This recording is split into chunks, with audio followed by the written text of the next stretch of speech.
Hi, and welcome to Living History. My name is Marianne Tashko, and it is my pleasure to have as our guest today community leader, Mr. Joseph Brown. Hi. Hi, Nice Marianne. to How have are you this afternoon? I'm fine, and how are you? Oh, pretty well, thank you. We're glad that you could be with us. Oh, it's my pleasure, and I'm very happy to be able to participate in this series that you're doing because I think it's a wonderful community and I'd like to share my small part in it. Well, good. We're anxious to hear about your part in our community. When did you come here? I came to work here in 1958. I came to work for the Jans family, who at that time had the Canale Ranch, and that was all the property west of Moore Park Road and north of the freeway.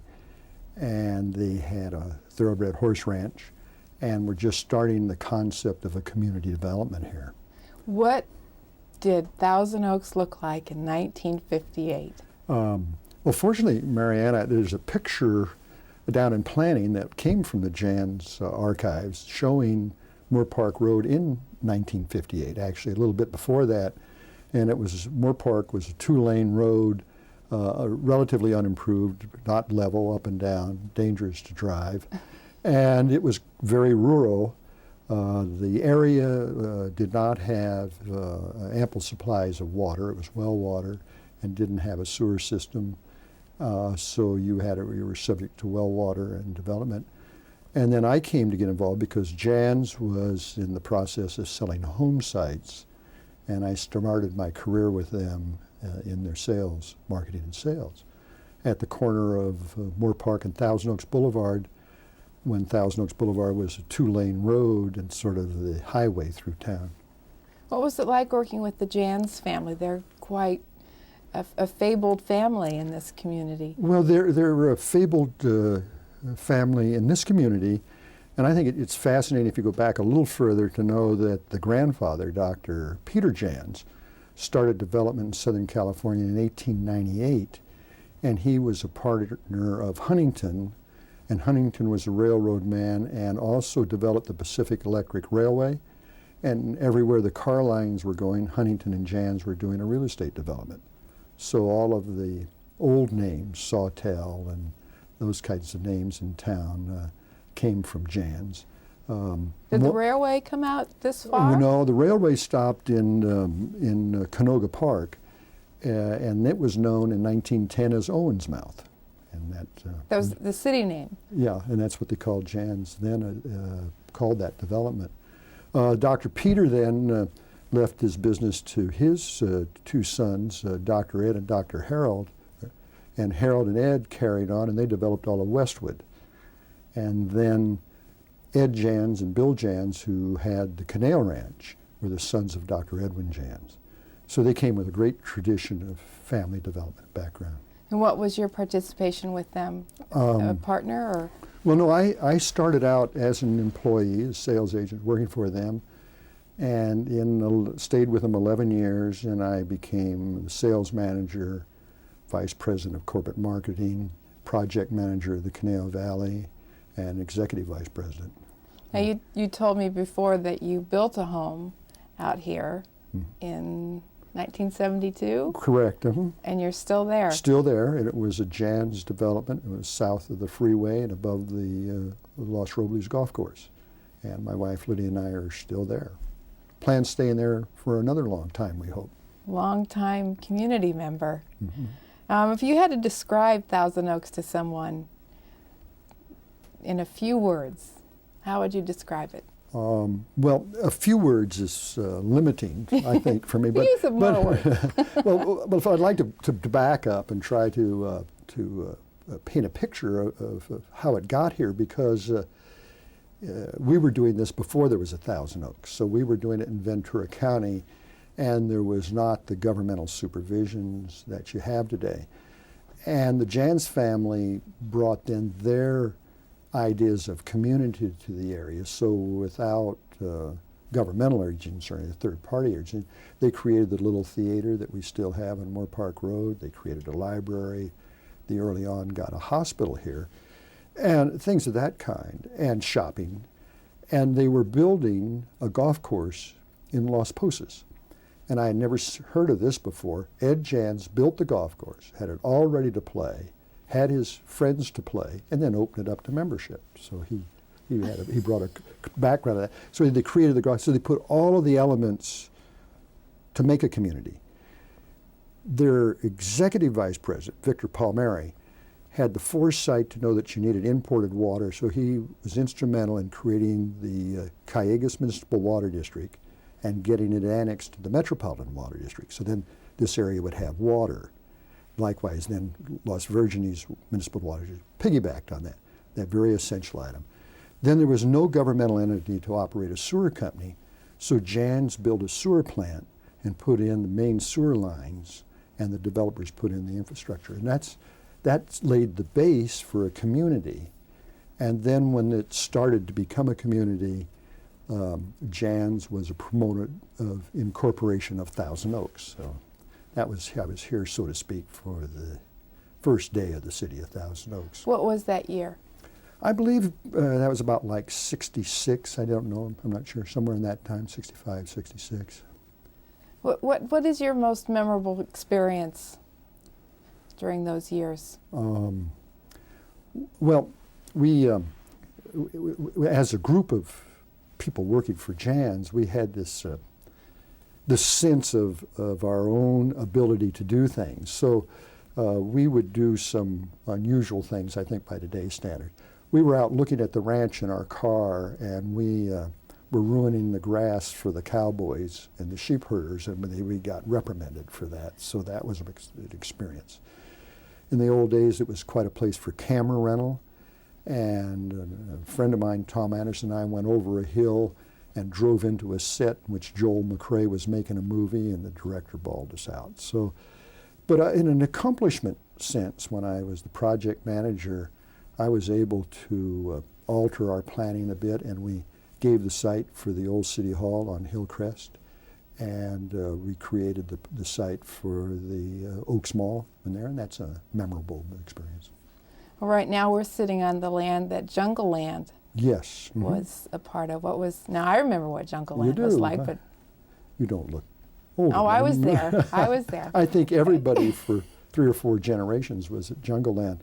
Well, Jungle Land was an attraction, obviously, when we came here, and Louis Goebel was an importer of animals, as you know, and then he had people run Jungle Land, and we had the lion tamers and other circus performers. The one incident that occurred, a friend of mine, Ted Davies, got a traffic ticket for passing elephants on the right along Thousand Oaks Boulevard. Oh, that's not allowed? No, and the judge was talking to him about that, and then Ted said, and they were painted, different colors. They were pink and red and yellow.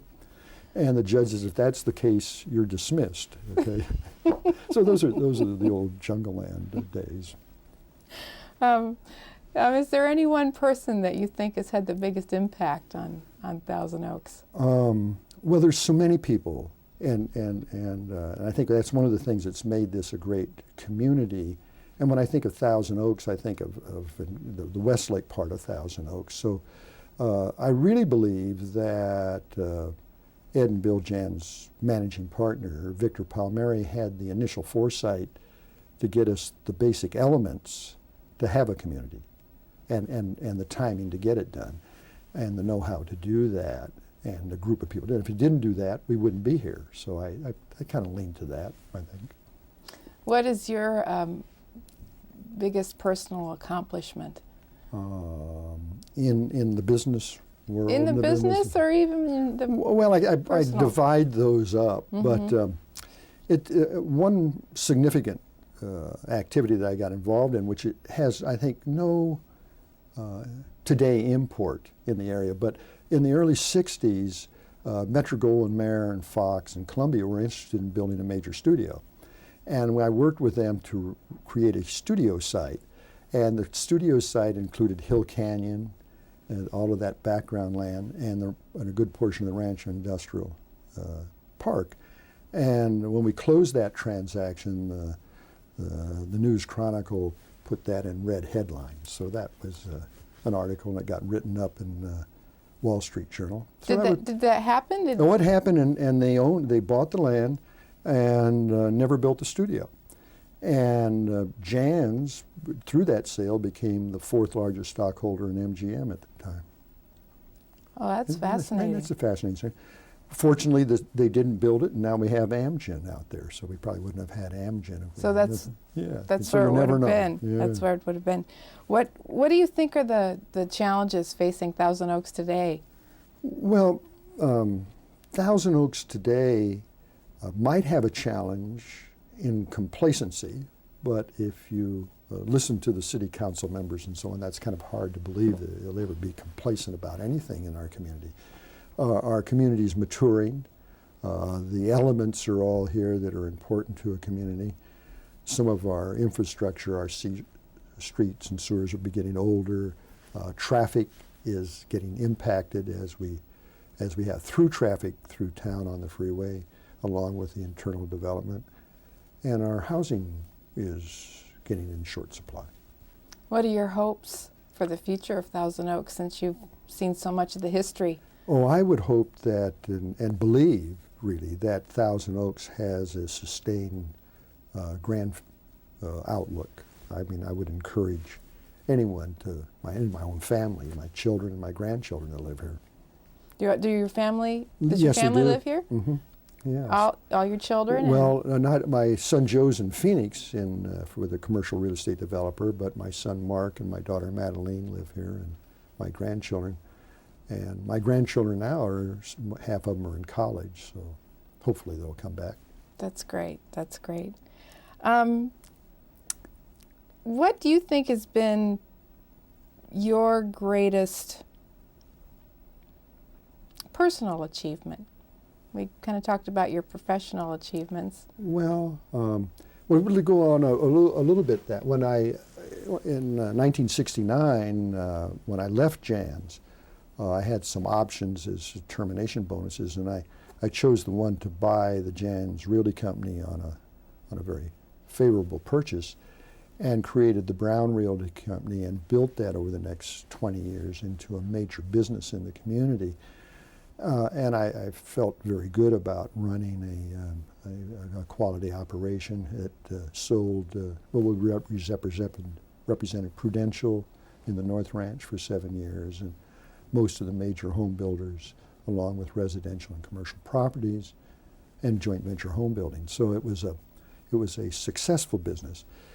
For an accomplishment, though, I tried to keep that in perspective or in balance, that I wanted it to be a firm that everyone would be proud to be part of, that would have the highest of integrity and the best service we could give. And so that was a personal accomplishment, but my root values or fundamental values kind of relate to God and to my family and to the country and to wealth, and in that order. And I think for Lydia and I to have grown children and very good grandchildren, 7 of them, we think that's a great accomplishment. That is a great accomplishment. That is a great accomplishment. Do you have a personal motto that's kept you going through the years? Well, it's interesting. You gave me some of your questions, and I looked at that one, and that really puzzled me for a while, because I look back at different ages, my motto or my goal, or my sayings would change. And as you get into the latter stages of life, I think you sort of modify your motto to sort of maintaining, keeping there, and it has always been in part to do my best, and also to give of my time and talents to the community and to the church. So You're still doing that. Tell me some of the things you're involved in right now. Well, 10 years ago, 12 now, a group of us, 10, started in the Ventura County Community Foundation. And community foundations are designed to keep philanthropic wealth within the community, and all of that was leaving before then to other foundations or to other uses. So we've built that up to now to about a $30 million endowment, probably another equal amount or more in trusts that will mature. and have developed pass-through funds from other foundations, so we're able to distribute between $1 million and $1.5 million a year in the community, and that's a significant entity. I got ill, so I shortened my chairmanship, and Bill Bang took over that, but I was there this morning for a meeting. And then for almost as long as the city, even though maybe a little bit longer, there's been a convalescent hospital in Newbury Park called Mary Health of the Sick, and I've supported those sisters all those years, and I'm currently their campaign chairman for their fundraising program. And I was active in the Alliance. So you're The founder. And you're founder with the Alliance of the Arts. yeah. Of the Arts. Is there any way that you would like history to remember you?